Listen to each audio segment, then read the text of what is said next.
The Epstein files are a lie. Don't believe it. Here's the thing. They went and interviewed Ghislaine Maxwell, right?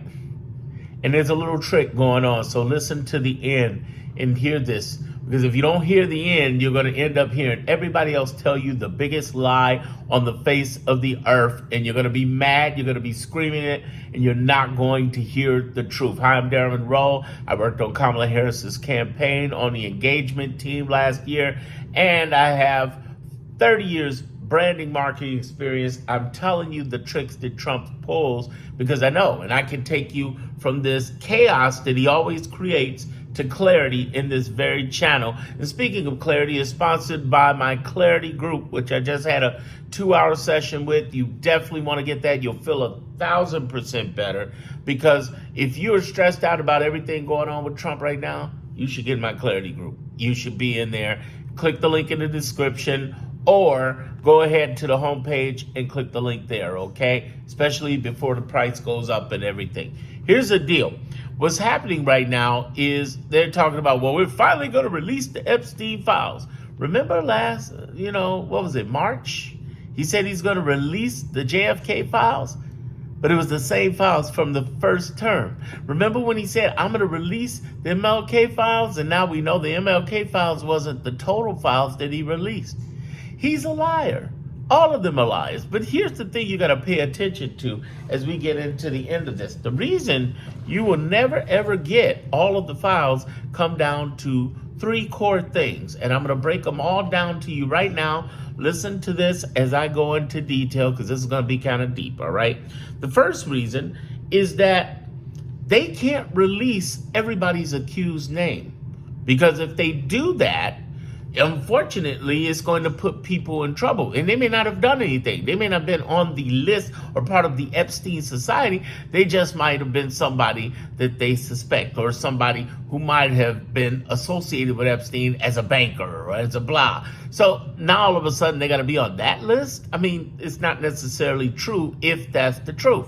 The other reason that they're not going to release all of that is because, of course, they're protecting people, part of the Epstein Society. I do a special report called Epstein. It's a 2-part series, but it's actually 3. I got a 3rd one coming later today. It's all later this week. It's all in the Clarity group that I keep telling you to join. Link in the description and over in the homepage.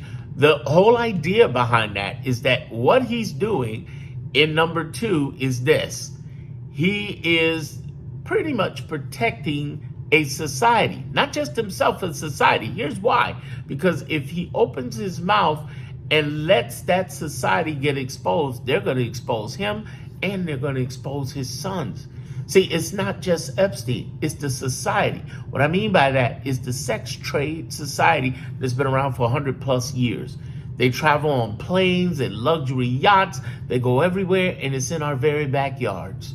Yes, our very backyards, not just on Wall Street, but Main Street, not just in Hollywood, Silicon Valley, but in everyday doors. There's a society of grooming people. They hide in the form of pageants, in the form of churches, mosques, and temples. They hide in the form of schools. They hide in the form of it's just a whole lot of stuff that's going on that people don't know about. The teen working industry, and what I mean by teen, I'm not talking about sex, I'm talking about everyday teens who might do lawn care or pool care. It's hidden right in front of our faces and it's horrible. Now, here's the thing. If he opens up about that society, guess what happens? He gets exposed. Let's explain that for a second. Exposed means this. He's going to get exposed just the same way he got exposed about the doodle from Wall Street Journal. Remember when they released it? He's like, that's a lie. I don't doodle. And then 30 different people came out with doodles he did. And it shut him up. He does not want to expose these people because they're going to expose him. And it's not necessarily did a threat on him. It'd be like, no, I was here. Remember when Trump was here? They're going to call him out. And he doesn't want that. And he's going to expose his son's part of that society. Let's go into number 3. Reason number 3 you're not going to hear this is because there are people, it's not the famous people. That would be easy. Yes, it's Hollywood and DC and there's some Democrats and Republicans and everybody's on there. The big thing is the people in the private society, the ones who handle money. The ones who legally, the people, because there's three different industries there. So the third reason is he doesn't want to expose high top wealth players who are in just straight up regular people who are personal assistants, people who book luxury travel.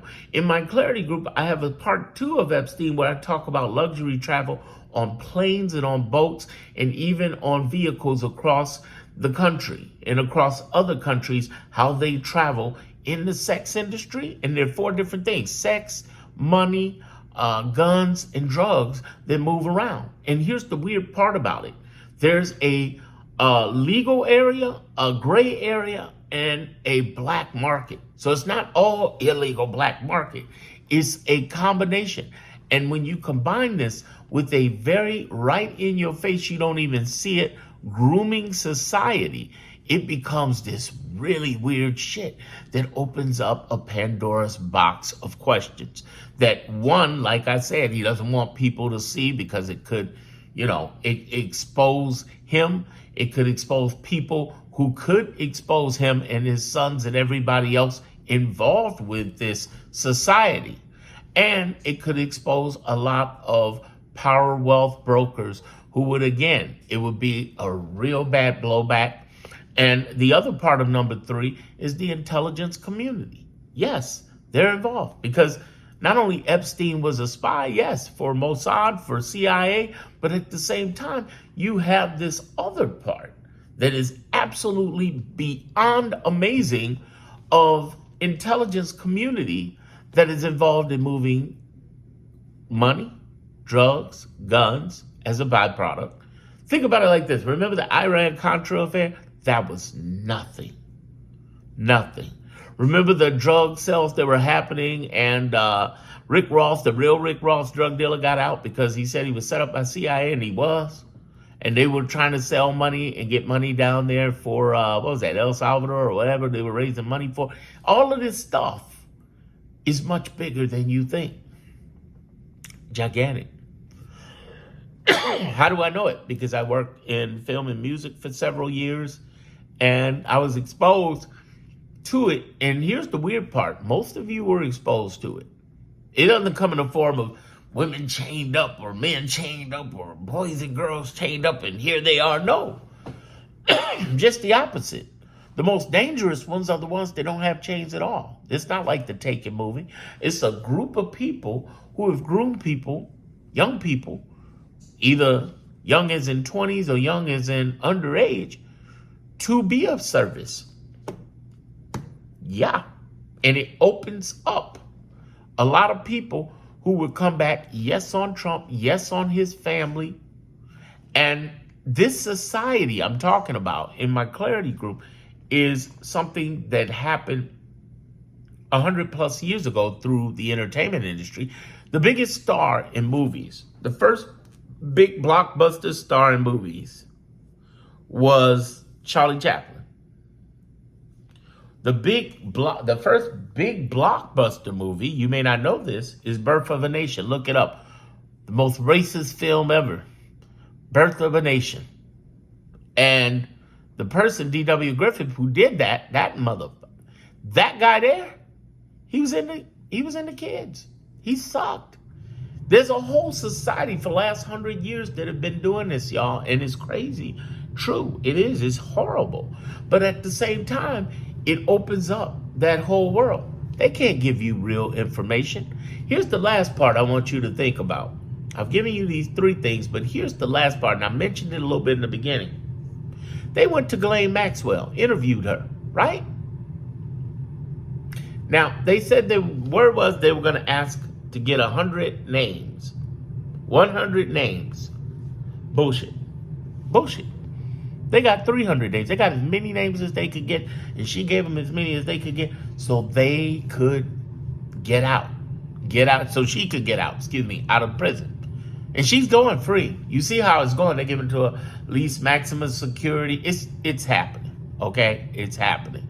The question is, are they crazy enough to try to off her like they did Epstein? Which I doubt it. I think they're going to let her go, get out into the space, and then she would die of natural causes.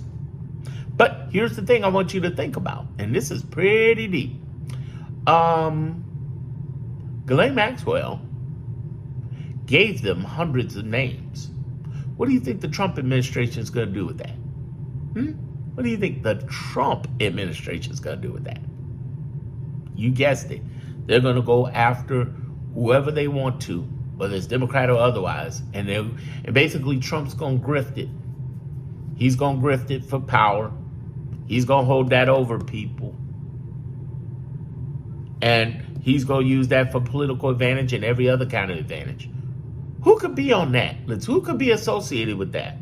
Well, I suspect, and this is just me, maybe he's got something on the Supreme Court or their family or somebody connected to him, because these judgments don't look right in the last couple of months. The first couple of months, they were ruling against him.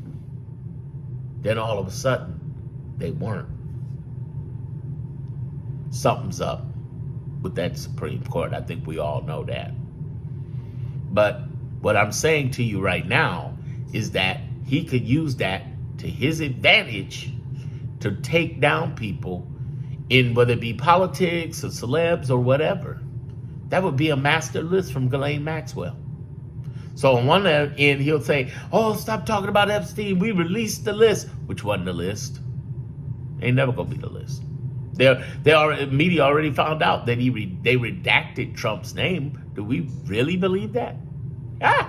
That's like believing his job report record now that you fired the real statistic person. Not going to believe it. Can't trust it.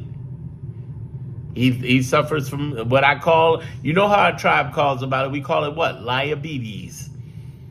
Truth insolence, liabetes.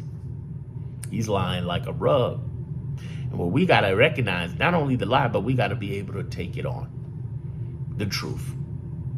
Listen, you want a sense of peace? What's going on with Trump? The idea is that you go from chaos to clarity, and you do that and create a calm. This is why my group learns to be calm. I talk live every Saturday and Tuesdays in my clarity group. And here's what I want you to understand, you learn. It's not about talking about politics. Fuck that. It's about being at peace of mind. Consider it to be your Tony Robbins meets personal development for politics, where you're at peace of mind, understanding how horrible it is, because I'm not lying to you. There is some horribleness, but what's the truth behind that? Because if you're looking at the perception of just breaking news, you're being lied to. And there are things I can't discuss here on social media that they made it very clear. They've repeatedly flagged my content. I don't want to lose my account over it, that I can do over there and tell you the truth. But in the meanwhile, look at and binge my content here. Binge watch my next video. I'm going to show you the previous video that I had before this, and I'm going to talk about stuff, and then you can just binge watch all of my content. Look at my playlist. If you're new here, definitely you want to subscribe. Have I earned your subscription? Hopefully so. But this is where you're going to hear stuff you won't hear anywhere else. Facts.